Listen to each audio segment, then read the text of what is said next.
আসসালামু আলাইকুম। আমি আজকে কথা বলবো সাক্ষ্য আইনের ১৫৪ ধারা নিয়ে। সাক্ষ্য আইনের ১৫৪ ধারায় বৈরী-সাক্ষ্য সম্পর্কে বলা হয়েছে।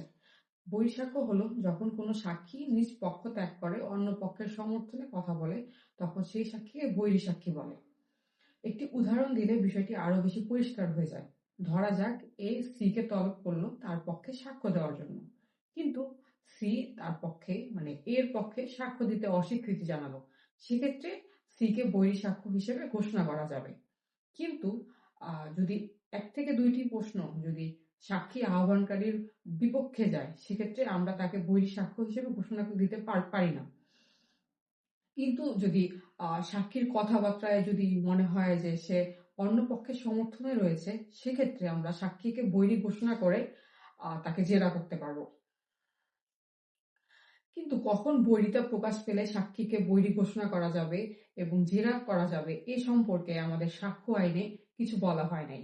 সুতরাং জেরা, জবানবন্দি, পুনঃজবানবন্দি এই সকল ক্ষেত্রে সাক্ষীকে বৈরী ঘোষণা করে জেরা করা যায়।